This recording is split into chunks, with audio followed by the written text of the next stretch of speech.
The South Carolina Hall of Fame was founded in Myrtle Beach in 1973 to recognize and honor contemporary and past citizens who have made outstanding contributions to South Carolina's heritage, history, and progress.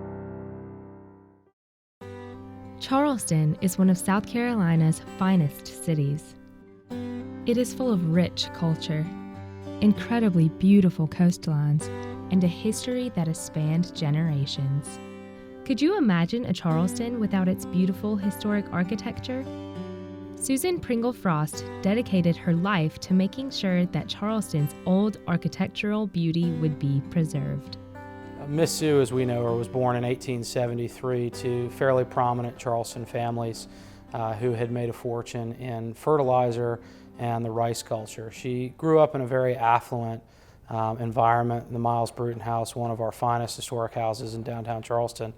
But unfortunately, their family investments were in two industries that did not fare well in the 20th century, and she was quickly thrust out of a life of luxury and had to learn how to take care of herself. To do so, she learned how to do stenography, and her first job was working for a local architect. That architect was Bradford Lee Gilbert, who came to Charleston from New York to help plan the South Carolina Interstate and West Indian Exposition. She served as his secretary for 14 months. In this role, she discovered her passion for historic architecture.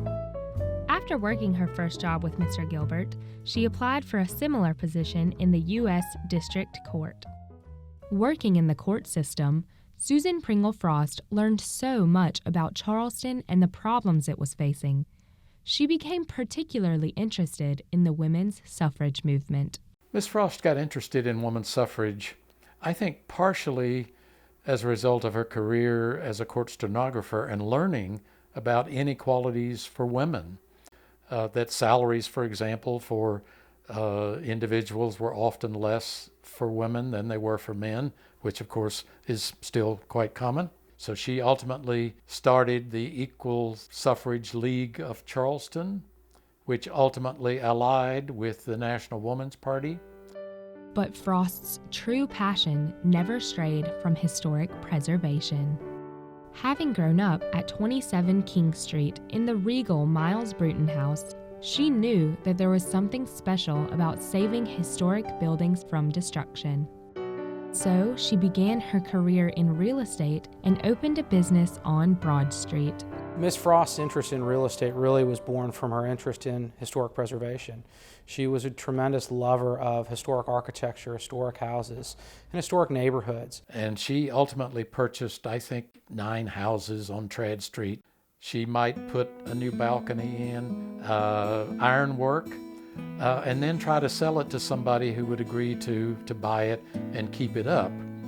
And ultimately, she became recognized by the early 1920s as the Angel of Trad Street because she had almost single-handedly sort of renovated, rehabilitated, if you will, one of the old rundown sections of Charleston. You know, Miss Sue did not have tremendous financial resources. She took incredible personal sacrifice to be able to purchase these homes and restore them, really using other people's monies. Irénée DuPont was one of her primary supporters. With financial support, Susan Pringle Frost bought different properties, restored them, and then resold them into the market. In the 1920s, Charleston was seeing the introduction of gas stations in downtown Charleston, and we lost many of our finer historic homes as a result to create the space for these gas stations.